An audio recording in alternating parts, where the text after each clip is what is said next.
Hello everyone, it's Fialer. Welcome to the second Cold Steel challenge fight, which is Shed Off the Heart. So just like the first challenge map, this one is using preset units. And also like the previous map, you can't just copy my moves here one for one because this map has a lot of RNG to it. You can copy some of my opening moves here because the starting positions are always the same. But once one of the golems dies, you're just gonna have to rely on your knowledge of the fight's mechanics and a whole lot of luck to be able to beat it.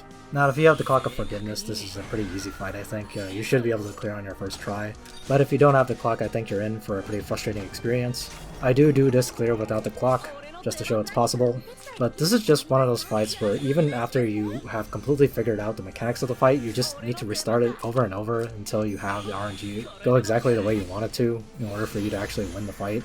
So anyway, let's just start with the boss himself. He is just Rean, more or less anyway, with a couple key differences. First, he does not heal himself after using skills, which thank god he does not do that.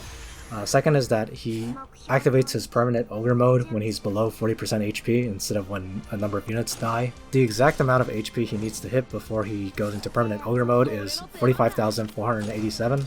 This is an amount you should be aware of during the whole fight, and when you get near this number you should slow down and prepare yourself for the upcoming second phase of the fight, because before he goes ogre, this fight is actually pretty easy. Anyway, aside from the differences of his talents, his two skills, Gale EX and Azure Flame Slash, are the same as the player version of Rean.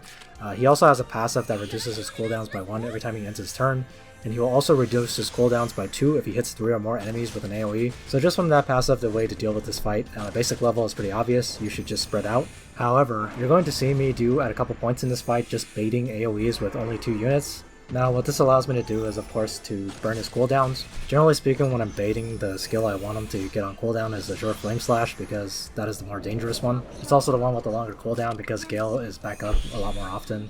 Anyway, the second mechanic for this fight are the golems that spawn all around the room. Now this is a huge RNG aspect of this fight because once you kill one of the golems, it will just spawn again. And similar to the slimes from the last challenge, there are a number of predetermined spawn points around the map, but each time a golem spawns, it will be at random which one it spawns at. Now all 3 of these golems have a 2-range normal attack, and generally speaking what you should be trying to do here is to just try to avoid them entirely, or just have Grineer take a hit from them so that you don't accidentally kill them on a counter. You really don't want to push Rean into ogre mode in the first 60% of his life because it just makes the fight harder for no reason. You're also given the option to take control of these golems by using Altina's special skill here, which is called Chip Transformation. Each of these golems have one special skill in addition to one special effect they cause when they die. The usable skill that these golems get is similar to the one you see them have in their corresponding golem in the Angelica training missions, aka the experience potion daily. So the infantry can do a ring AoE, the lancer has a skill called Overload, and cavalry has a self buff that lets it ignore defense. But perhaps more important than their active skills are their special skill they use upon dying. The infantry golem clears all debuffs from allies when it dies, so this is obviously to be used when you have Rean just used an AoE on you or something and you need to get rid of all those debuffs. The lancer inflicts silence within 2 rings, which of course you can use to stop Rean from using his AoEs for 1 turn. The cavalry golem renders all enemies within 2 rings immobile. Now these golems are going to do their explosion effect, whether you decide to just get them killed normally or you choose to activate their detonation effect. So the key to winning this fight is to just use these golems as effectively as possible. You can use them to both contribute to damaging Rean himself, you can use them to bait attacks from both Rean and the other golems, and of course if you have managed to control 2 golems at the same time, you can also try to bait the AoEs from Rean onto the golems if you want. However, as soon as you control them with Altina, they do get like a poison tick basically, and they lose 20% HP every time they end their turn. So the game isn't just allowing you to just control them and hold on to them forever until you want to use them. Like I said, I think this fight is pretty easy up until the point where Rean becomes ogre. So that's why I think the key part of this fight is to keep track of Rean's HP until he is close to hitting perma-ogre. At that point you should slow down, let Altina control one of the golems, preferably the Lancer golem, and then wait 1 more turn for her cooldown to tick down before you engage Rean again. If you are able to get 2 Lancer golems in a row, that means you can get 2 straight turns of silence on Rean, and in those 2 turns you should try to do as much damage to him as possible. After these 2 turns, there are a number of things you can do to try to keep Rean away from your party so that you don't get AoE'd. Aside from spreading out as much as possible, you can use Matthew's smash skill and you can use Grineer's chain hook to try to lower his movement and push him around. But unfortunately, no matter what you do, you're going to be at the mercy of RNG in this fight. Sometimes Rean is just going to randomly give you a heal block or a Curse of Wounding debuff that just ends the fight, because his debuffs last 2 turns, and a 2-turn Curse of Wounding is usually enough to kill someone if you're not in a safe spot. So anyway, you're going to see Rean hit ogre mode in just a moment in my fight by attacking this golem. So now he's at 40% life, so the real fight begins. So you saw that my Altina took this Lancer Golem before he turned ogre. Unfortunately, luck is not going to be on my side for this fight. and the second Lancer Golem is going to spawn really far away from where Altina is, so I won't be able to get the double silence on Rean. And this is one of the reasons you're going to see that this fight is going to get a bit messy later.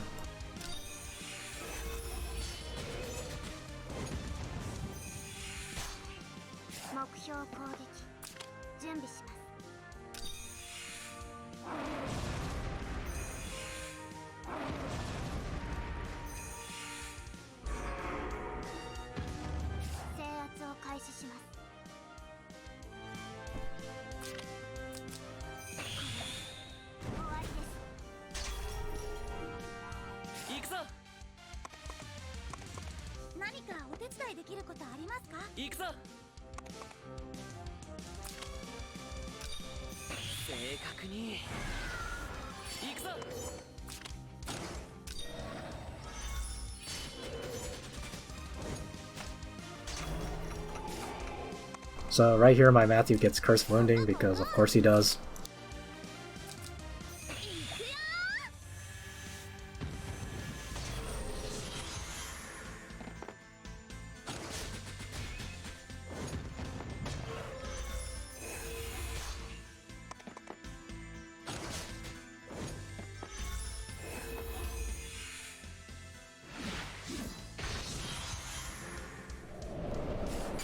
So I'm just speeding up the clip here because I spent like 2 full minutes of just sitting here thinking about what I should do, so just speeding up the video for you guys so you don't have to watch me sitting there for 2 minutes. So anyway, here I move Matthew out of the way, so his heal reversal finally drops. I can heal him. So because I really don't want Rean to be AoEing like a bunch of people all at once. So like I said earlier, in situations like this you should try to pair off your units so that Rean will not hit more than 3 targets. So I pair up Altina and Grenier here, and Matthew and Almeida here. And then Altina will be controlling this Cavalry Golem because, like I said, the stupid Lancer Golem decided to spawn really far away, so I have no other choices here. Now you might be wondering why I didn't hold on to Chip Transformation until the next turn, just so I can control the Lancer instead. But I really don't want to risk that because obviously Altina is going to be eating an AoE on this enemy phase, and if she got silenced then I would be completely screwed. And here we have even more bad luck, so because this Rean decides to do an AoE on my Grenier, and of course the random debuff that he gets on my Grenier is a heal block. You know, there's just absolutely nothing I could do at this point. Grenier has taken way too much damage, and he's just very low HP. I can't heal him, so he's just gonna die. I can't do anything about it. You know, it's stuff like this. I mean, this is what I'm talking about. Like, it's just like stuff like this will just end your run. Losing Grenier here is especially painful because Grenier is like the best unit in this map because aside from Altina doing the important job of controlling the golems, because Grenier not only can take a lot of punishment on this map, but he does way more damage than Matthew can. When you put Lance Phalanx up before you power stab with him, he just does a lot of damage, and because Grenier is a lot tankier than Matthew, you know, he can just engage with Rean a lot more often.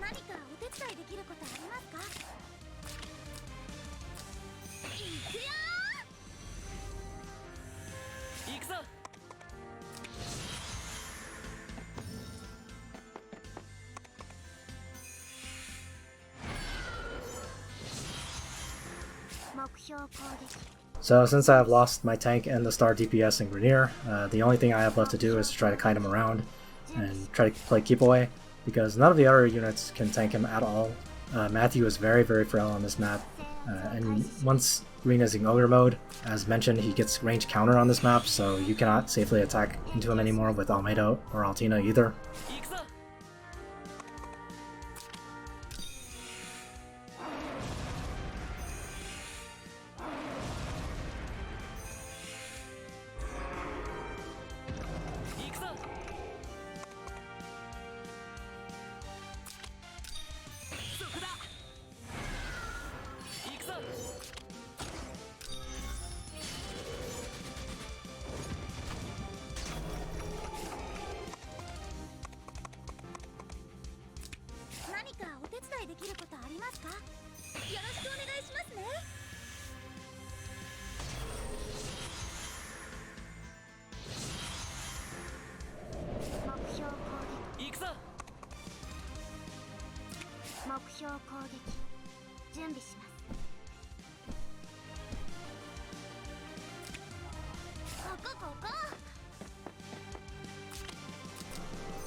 So I'm just backing up here and trying to lure them in.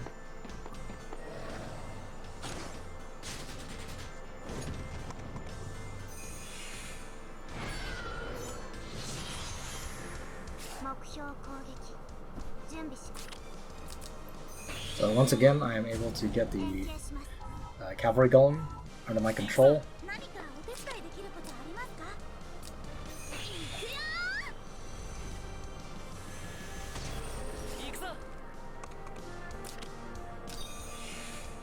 And just lock them all in place again.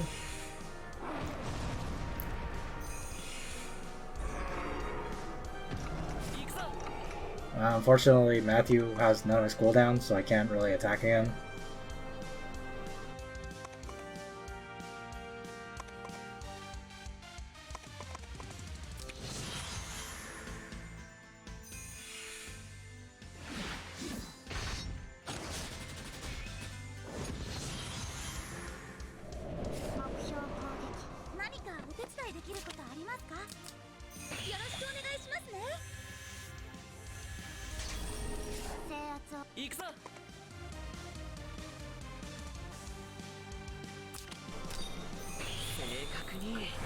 So I just strike and hit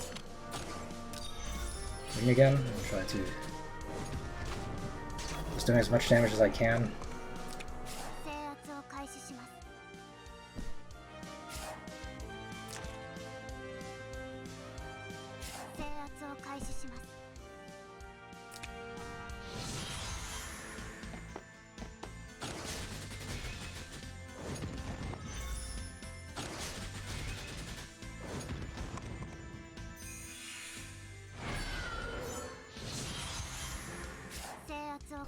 So I know I only have 2 turns left here, so the only thing I can do is to just set up my team, heal up, and try to go for one last attack.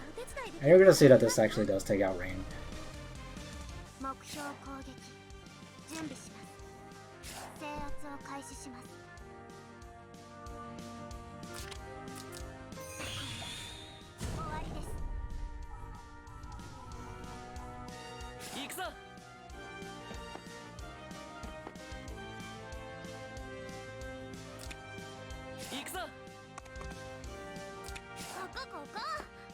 So I placed the I actually placed the golem in range of Rean while keeping everyone else far away.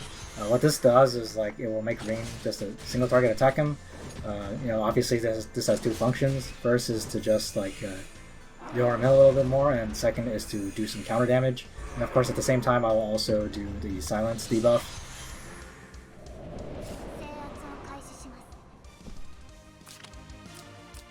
But anyway, you know, it's the last turn. You know, I have to do one last ditch attack. So what I can do is just use Altina's AoE here to lower his defense. And thankfully, because even though I kill the infantry and cleanse their debuffs, I mean the debuffs apply after it explodes, so that's not too bad. So I was able to apply Altina's debuffs anyway. So anyway, I do one last hit and just have Matthew take him out. So I apologize for this kind of messy run here. I probably could have re-recorded this to get a smoother run if I wanted to. But like I said at the beginning of this video, this is just one of those stages that has a lot of RNG attached, and this is not one of those stages you want to play over and over. Anyway, that's the second Cold Steel Challenge. Shadow of the Heart. I'll see you guys next time.